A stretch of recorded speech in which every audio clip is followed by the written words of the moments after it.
Welcome to DC Hours, the podcast powered by DC Hours Chiropractic Academy. Hosted by Dr. Guy Annunziata, this show delivers cutting-edge insights into the world of chiropractic care, neuroscience, and continuing education. Each episode explores the principles and techniques that define excellence in the field, with interviews, real-world cases, and in-depth discussions that inspire and inform. Whether you're a practicing chiropractor, a student, or a lifelong learner, DC Hours is your trusted source for professional growth and clinical mastery. Hello, everybody, and welcome to today's podcast for DC Hours. Today's guest is my longtime friend, Dr. Stephanie Rimka. She's a bold voice in chiropractic, brain health, regenerative medicine, with over 25 years in private practice. She teaches doctors across the country through this organization called Peptide University and the Human Longevity Institute. And she's getting ready to speak at RADFES or RADFest. I'm not sure how to say that. Yeah. One of the top events for longevity and age reversal. She's also behind the hit course Peptides for Beginners and has a new book coming soon called Receive: The Dance of Feminine Power. We'll be diving into all things peptides today, healing, and what's next for chiropractors who want to do more than just adjust. Everything we mentioned, including the links to her courses, will be in the show notes. So today's webinar is not just adjustments, the peptides that are changing recovery and regeneration for DCs. And I'd like to welcome Dr. Stephanie Rimka. Thank you, Dr. Guy. I'm so happy to be here. I cannot believe, full circle. I remember being in your board reviews and buying your notes as a student. And then the day I taught, one of your weekends for continuing education was such an honor. And I'm like, oh my gosh, I'm all grown up. Yeah, we've come full circle for sure. Yeah. But it's been a nice journey for sure. So let's get started. You built a reputation for pushing boundaries, and anyone who is your Facebook or Instagram friend knows that. What first drew you to peptides, and why do you believe they belong in a chiropractor's toolbox? Well, I'll take it back to where I started. I started my career ultimately in a mental hospital in Michigan, in Detroit. So I was working with schizophrenics and helping be a case manager to get them, the highest functioning ones, into group homes, out into society, and out of what I saw as a prison of a psychiatric hospital. All of those psych hospitals now are shut down, and everyone was just released into the streets if they didn't have family to take them. So that was 27, 28 years ago. And it was in my time taking care of them that my chiropractor, Dr. Keith Khalil in East Point, Michigan, in a conversation when I was getting adjusted, changed my life by really explaining innate intelligence and universal intelligence in a way, and the nervous system, afferent and efferent, that I finally hit me that it's the schizophrenics need to be adjusted. And he was like, exactly. And so that's what I knew. I wanted to be a chiropractor, but it was about helping schizophrenics. It was about helping drug addicts, alcoholics, and people in prison. That's what I was motivated by. So when I went to school, you have to understand that was what my thinking was. It wasn't back pain, herniated discs, even though that's what drove me to get adjusted, even though it was a soccer injury and a blown disc that I was recovering from, and even a broken L5 and paralysis. And so my chiropractor saved me from surgery and got me walking and running again. I really wasn't inspired by that aspect of it. So going into school, my mind was, my reticular activating system was looking at things differently. I was focused on how to help people with severe mental illness. And so everything I was learning was about that. I cared a lot about dopamine and serotonin and acetylcholine more than most people. So the idea of calling me a brain-based chiropractor, which is what people will say, I'm like, well, we're all brain-based. What are you talking about? We're all neurology experts, but I think school missed that part and focused a little bit too much on the bone part instead of at the bone is housing, the nervous system. So the way I came into it was already unusual, and I had to be loud to learn how to handle schizophrenics, right? These are severe cases. And then my nephew was diagnosed with autism while I was in school. So that just changed everything. So then I had to study DAN doctors and learn genetics and gut health and how to recover autism. And I just realized they were all the same kind of autism, schizophrenia, bipolar, anxiety, depression, PTSD. This has become, and suicidal ideation has become my wheelhouse. And these are severe conditions and they require severe thinking and severe approaches. I wish adjusting C1 alone would help make a schizophrenic stop being a paranoid schizophrenic. Unfortunately, I learned quickly. I was very naive, thinking I could just clear the nervous system and life force would flow in and correct the whole thing. If somebody knows how to do that adjustment, I will be the first to pay you $500,000 to teach me how to do it. But I don't think that exists. And I had to learn to help people. What I learned eventually was I was attached to, I don't care what I need to do. This is a human being trying to have a soul's expression, and I cannot be married to dogma about how I'm going to get it done. And they were getting no help in their physician's office. So if I didn't learn how to do it, there was nothing. So that's where it came from. My love to help people have a full life again and never to throw someone away. When you get to chiropractic school, everyone's there because, oh yeah, I had back pain. I went to a chiropractor and they helped me. My neck hurt. I went to a chiropractor. They helped me. I don't know of anyone that went to chiropractic school because they wanted to help schizophrenics. That's pretty wild. So you came at it from a completely different perspective. So where do peptides fit into that? So in the journey, that was probably about 15 years ago that I was learning about peptides, and I started investing in courses, spending thousands of dollars, and I still didn't want to use them. I was still struggling deeply at that time with, I still didn't want outside in. I was still trying to figure out how to do it with just food, adjustments and neurofeedback. I do love electromagnetics. When I really understood that all of these illnesses are disconnections with nature and disconnection of the soul with the body, I look to nature real strong. So I love electricity, magnetism, light, sunlight and temperature, what we get from nature. I leverage those very strongly in people to regulate their brains.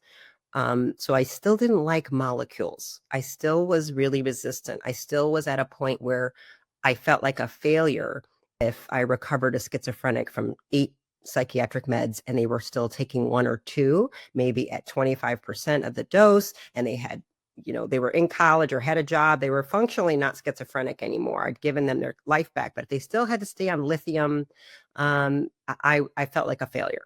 Okay. And I eventually learned I need to stop. I need to let that part go. Like every molecule isn't the bad guy. I now love lithium. So, like I had to learn to be okay with, just because it doesn't come from nature, let's say, like, why do we think if it's natural, it's good for you? I mean, syphilis is natural, herpes is natural. Cyanide is natural. These things kill you. And 90% of all the plants on earth will kill you if you eat them. So just because it's in nature doesn't mean it's actually safe for us at all. So I had to deal with that thinking when I was looking at molecules that were helping my patients dramatically, like low dose naltrexone, LDN, lithium, ketamine, and what it was doing to people and how it was helping them have full, whole, vibrant lives again. So once I was starting to deal with it, and I would sit there and argue with these physicians teaching these courses, and they would say that, like, it doesn't matter if it's natural or not. Like, we're moving the system, it's biological input. We're looking for signal molecules to create, input and let the body take over. So they were actually deeply honoring innate intelligence and just saying, like, this is a way we're removing interference. So I think eventually, once I just looked at, my patients were getting worse and worse. They were coming in significantly worse than they were 10 years before. It was like, we keep starting with people sicker and sicker and just weaker and less charge and less life force.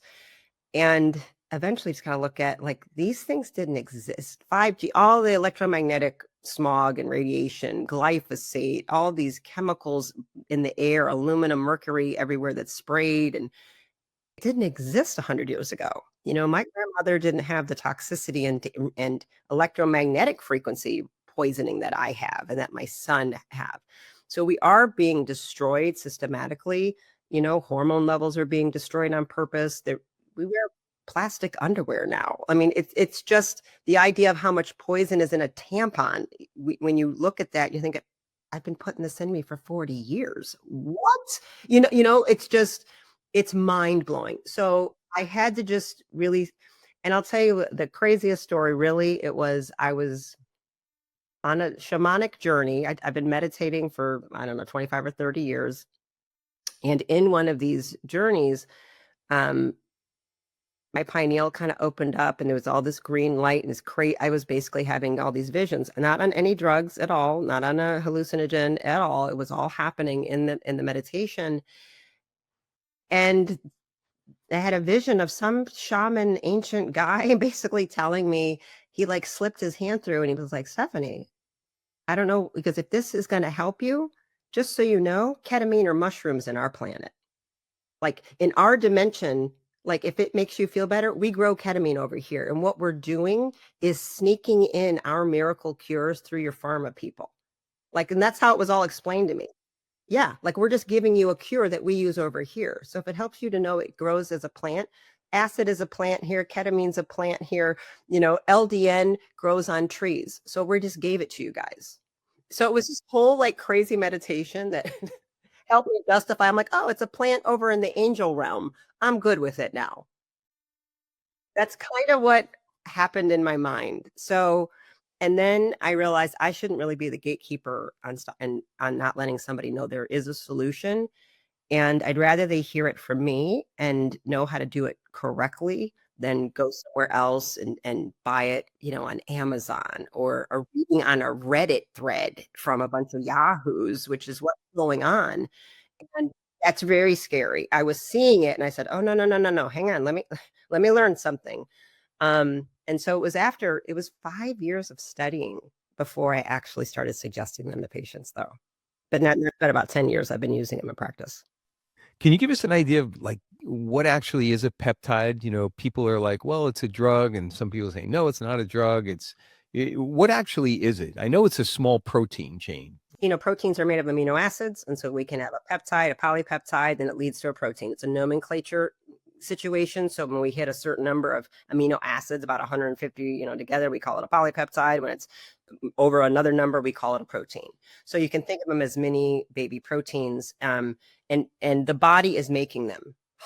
Like we don't even know exactly the number. There's at least like 6,000 to 10,000 registered that we know, but a peptide that's in the body that we make, glutathione, dopamine, oxytocin, insulin. These are peptides. And the very first peptide that we were able to synthesize, that we were able to make, synthetic means we made it in a lab. We didn't pull it out of a dead body.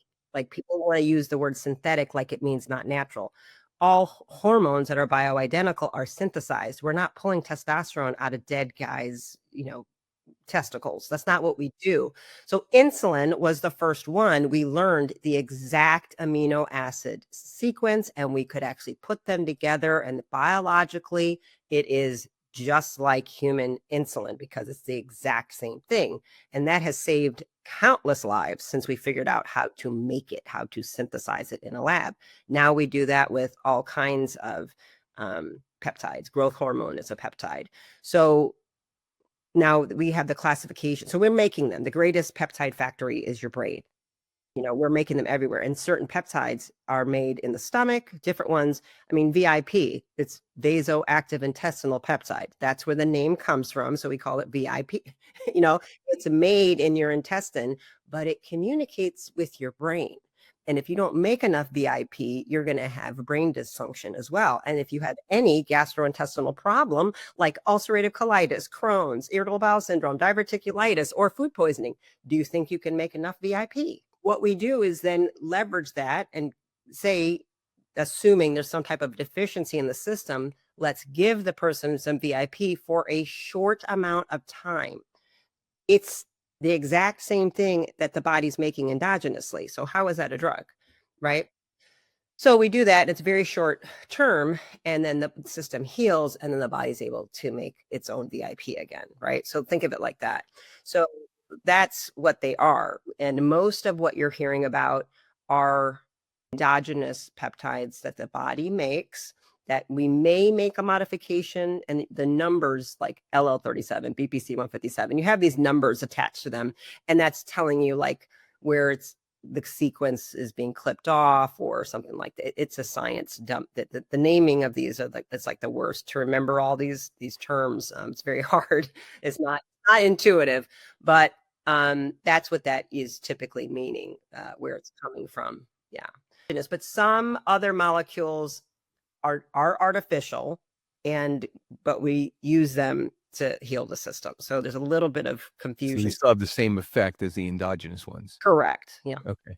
So in your practice, what peptides have produced the most dramatic transformations for you in patient recovery or patient performance? And do you have any cases that you can share with us that you were even stunned by, how well it worked?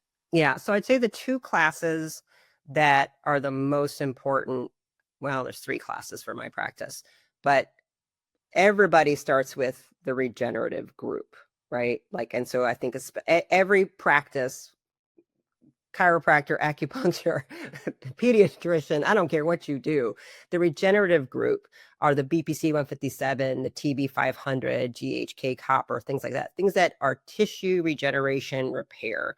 And that think of ligaments, muscle injuries, concussions, gut issues, wound healing. Those are in a class all by themselves, and we always start there. Now, the growth hormone analogs could be stacked into that because that's your ipamorelin, sermorelin, tesamorelin, CJC. That's that group that help you make growth hormone. They're the most complicated-ish. They have the highest amount of side effects, so that would not be where I would tell a beginner to start.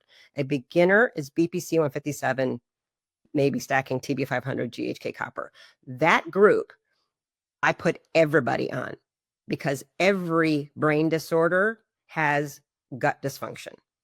Unless it was just a concussion, or, a bomb in the war. But even then, by the time they walk in my office, they've had so much brain dysregulation, the gut is not working well now either. And very few people walk in with a really good diet and have no leaky gut issues and no gut inflammation. There's a few, but it's rare. So BPC 157 is going to go and obliterate gut issues. That is body protection compound. It is made in your stomach naturally.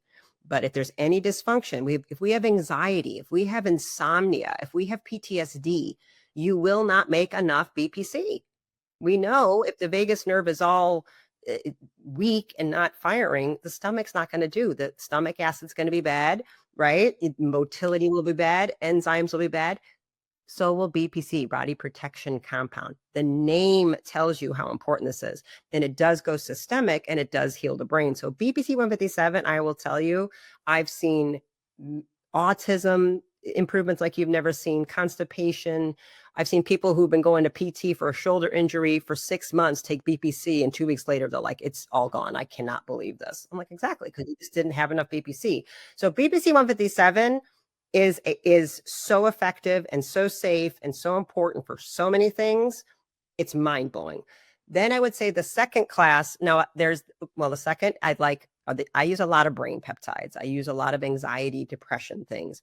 That class is incredibly important, but mostly for a small niche of us. And unless you're familiar with that, I would say most people shouldn't be out there talking about CMAX, C-Lank, cerebrolysin if you don't know what you're doing with them yet. That's not the beginner group. But the group I would say that has blown my mind clinically, and I didn't expect to see such profound mental health improvements, have been the GLP-1s.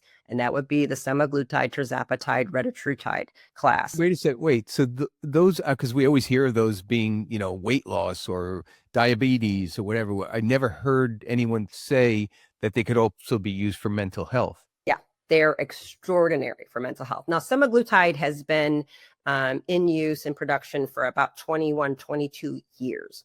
Semaglutide is an old GLP-1. It is not the one I use or like. We call these things like first, second, and third generation. That's the analogs that keep getting better and better. Again, remembering GLP-1 is a peptide we make. We make GLP-1 in our stomachs, in our intestinal tract, and it does go systemic, and it does have a lot of signals all over to the gene code as well as to the brain. It's extraordinarily anti-inflammatory. So when I help someone with, I prefer tirzepatide or retatrutide. These are newer, way more effective GLP-1s. And what it's extraordinary doing is getting rid of food noise, obsessive compulsive thinking and behaviors, and anxiety and depression, because it's incredibly anti-inflammatory. And what it does is decouple dopamine in the brain with a behavior or a food or a drug or an alcohol. So for food addiction, drug addiction, alcoholism, obsessive thinking, compulsive thinking, it decouples dopamine from that thing. And so now the person is no longer having to white knuckle and use willpower against a strong addiction or a circular way of thinking that is dopamine just keeps feeding, and they cannot stop it. They can't.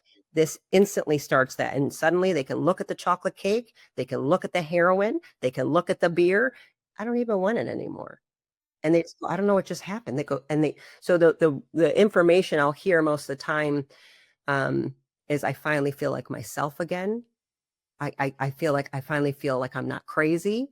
I didn't know other people could like sit and look at cake and not have, like, I thought that they thought everybody was constantly compelled and thinking about this, was constant noise about what am I going to eat next and what am I going to eat tomorrow and where are we going to get this, and what, you know, they're eating breakfast thinking about what's going to be for lunch.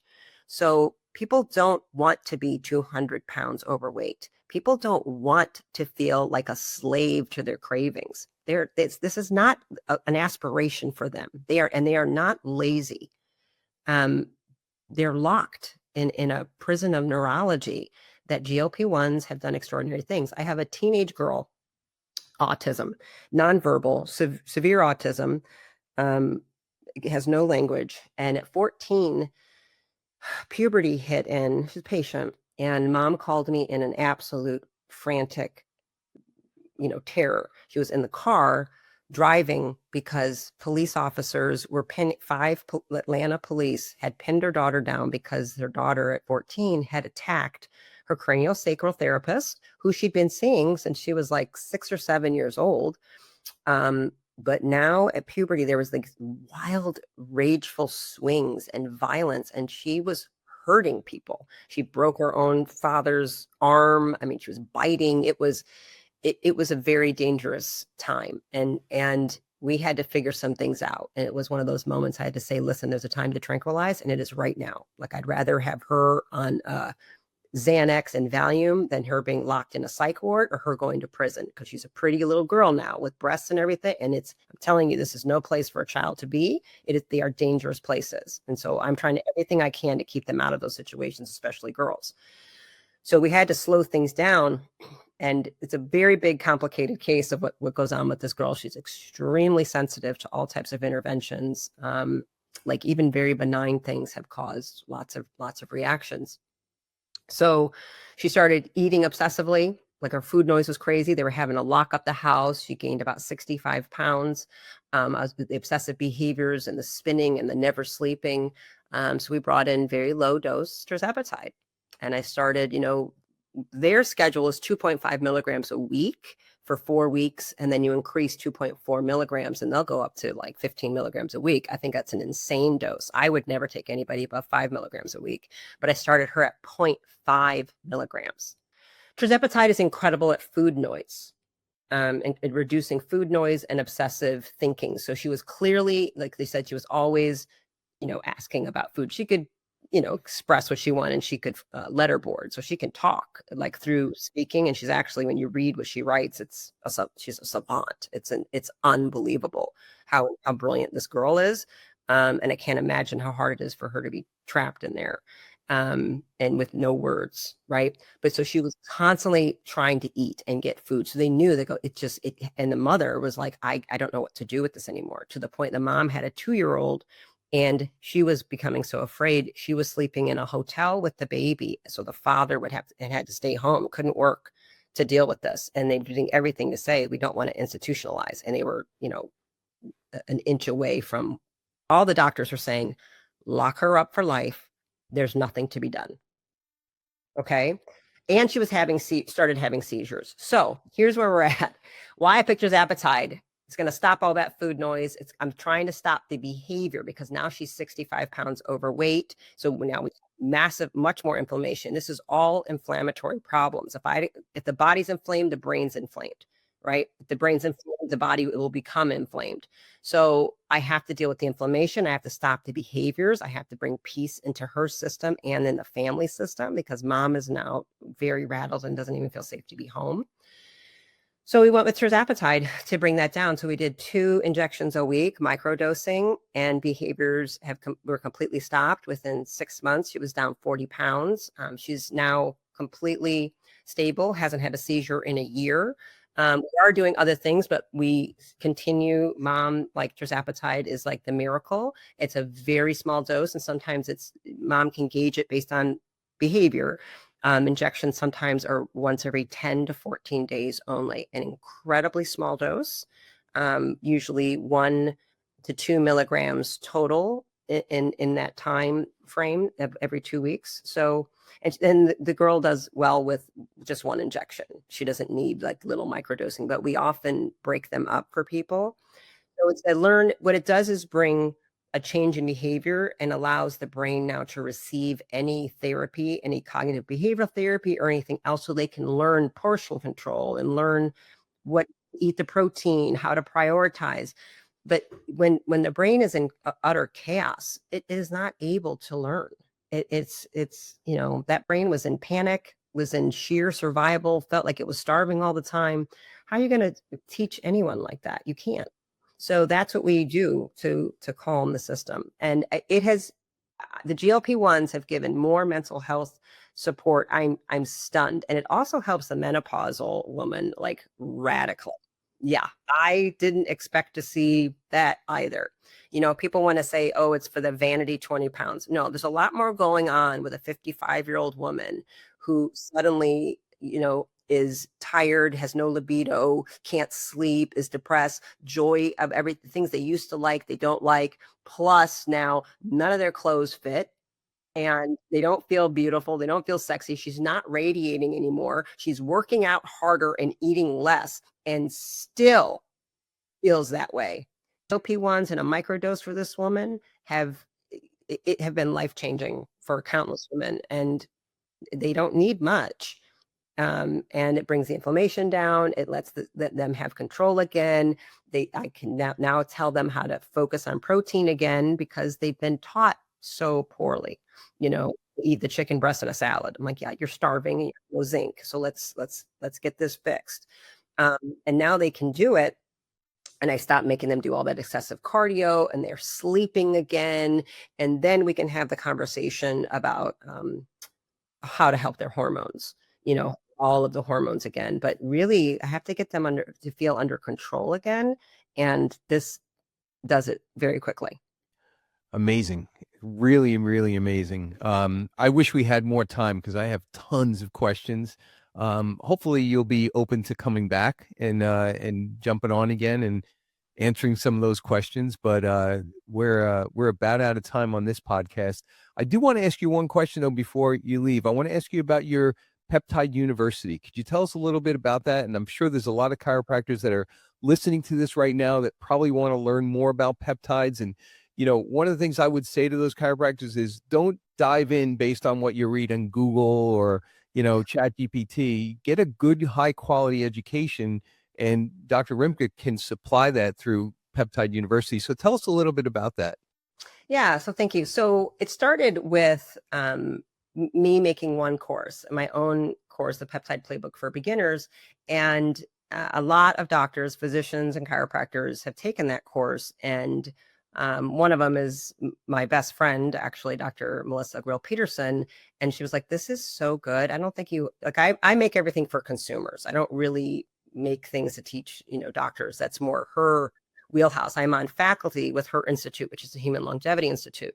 And she was, Stephanie, this is so good. Can I don't want to remake it. We just need to sell yours to all the doctors. I'm like, is that good? Like, oh yeah. She goes, you make it so easy, especially people who have no idea. Like, I make it be that a grandma or a clinician are going to love the course and really understand what to do and how to use it on themselves. But I don't go into case studies like how to use it in the office exactly, but I tell you about what I do. This is what I do with autism. This is what I do with OCD. This is what I do with Crohn's. I give examples, but I'm not going clinically because that's not its purpose. So she actually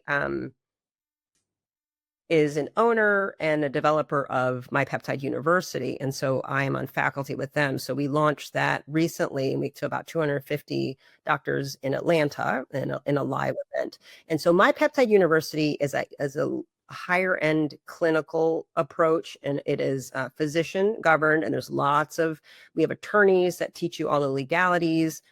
We have, malpractice and things like that available as add-ons, but it is very clinical. We're going to go into science, and there's clinical Q&As and master classes, and it goes deep into lots of details in many, many categories. I've had some people taking that after they came there, and they're a little overwhelmed. So if they didn't know anything about a peptide, it's a little hard for them because we're going to be talking about AMPK and mTOR and all these, physiological pathways. And peptides have names, like I said, VIP, LL37, MOTC. They just don't make sense to people. There are all these initials and acronyms, right? GHK, that your brain might be like, so I do recommend people like, listen, take my peptide course, the beginner, and see because the price is much lower. I make it for consumers, not doctors. Joining My Peptide University is a little bit bigger investment, but it's a subscription model. So it's month by month. So you can just come in and start doing it. But if you don't know BPC from VIP, or even what the categories are, if you don't know what an HGH analog or GLP-1, that there's even separate categories, suggest probably taking something smaller like my course or some other similar course, and then say, okay, I like this. I want to start using them. Let me go into My Peptide University. Your course is kind of like a foundation. I mean, you can self-teach yourself this stuff if you want. If you like, hey, like I just organize it and make it easy. My course won't give you continuing ed. Peptide University is, again, physician governed continuing education. So you pay more for that, but I'm a part of both of them, and it's an incredible resource. But and My Peptide University is very hands off. Like, we're just going to bring in experts and vendors, but they're not affiliated with any vendor. But we'll help you learn how to find a good vendor versus the bad vendors, because there's a lot of them. Unfortunately, with popularity brings a lot of people just trying to capitalize, and they don't know what they're doing. And I think the pushback we see in the press and the media and hearing things on social media are because you have incompetent people getting into the peptide space who went to a weekend seminar but heard I can make an extra $1 million this year with GLP-1s. So now they're doing them. Well, it's like sending somebody to, a weekend adjusting seminar and saying, well, now you can just. Right. No, now you're a chiropractor. Yeah. So, and they think, it's like teaching your massage therapist how to move occiput. I'm not sure that's the smartest move. That's what you're seeing in the space. So when you're hearing some of these things, it's because you had incompetent people with no experience who are simply, greedy to me. So this is a place to really learn how to do it. So your patients, you can have really good outcomes, and you are protected as well because you're being taught how to do it from clinicians. And the clinicians are chiropractors, physicians, naturopaths, a wide range. So the course that you put on, it's not CE course. That's probably the starting point. How do people get in touch with you for that? It's on my website, drrimka.com. Okay. Yeah, and I'll give you the link. But it's we'll throw it up in the notes. So. But thank you, Dr. Rimka. Really appreciate you, and I appreciate you taking the time to do this today. I found it fascinating. I hope our audience did too. I'm sure they did. And I'll talk to you about maybe coming back on again sometime in the future. I love it. All right. Thanks. Thanks for joining us on DC Hours. If you enjoyed this episode, be sure to subscribe and leave a review. To explore online courses, seminars, and continuing education opportunities, visit dchours.com. Stay inspired, stay informed, and keep advancing your practice with DC Hours.